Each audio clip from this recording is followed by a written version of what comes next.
In the earliest days of air travel, passengers really lived the high life. There were multi-course meals that were actually prepared during flight.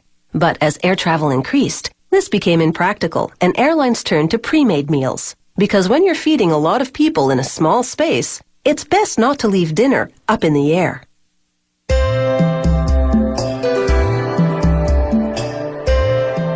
These are meals meant for a higher purpose, as in feeding folks at an altitude of thousands of meters.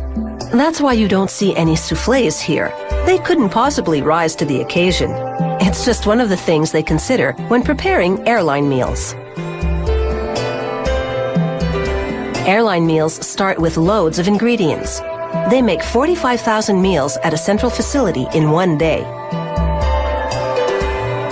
Of course, the cooks wash their hands very thoroughly because they don't want any germs stowed away in the meal.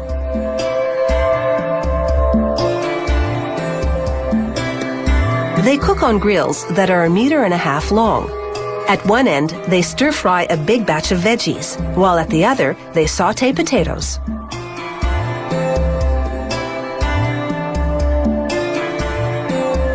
They spice it up. Airline food isn't really all that bland, but the atmosphere on the plane may affect our perception of it. It's believed that low humidity and the pressurized environment cause our taste buds to work less efficiently, something to take into account when you're traveling.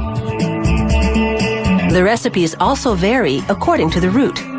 Flights to more exotic locales will offer spicier dishes, while a domestic North American flight usually calls for a little less seasoning.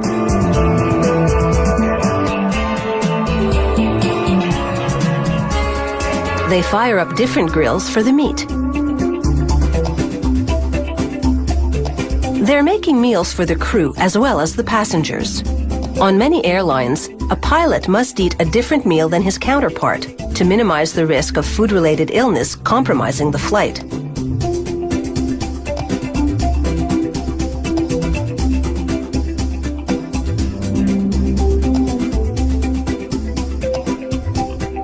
The cooked food will now be blast chilled in special fridges. They scrub up again as they prepare to assemble the meals. They start with the food that's to be reheated on the plane.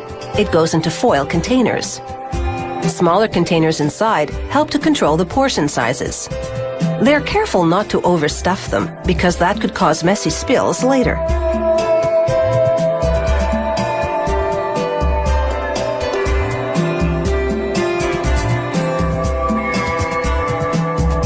Some sauce, and a generous dab of butter, and you have the makings of a first-class meal. They put the lids on and make sure to vent them.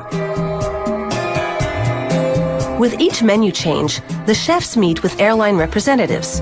They serve up sample dishes and discuss the ingredients with them. There's often a lot of negotiation before a menu is settled on.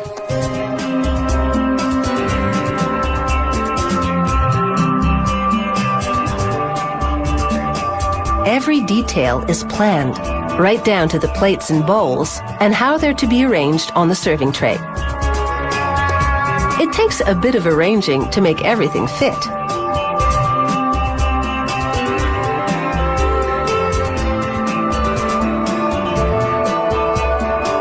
Once they come up with a spot for everything, they follow that formula in the kitchen.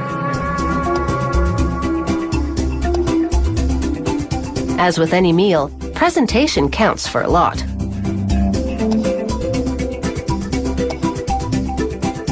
Of course, meals for passengers in the economy section are more simple and the planning less detailed.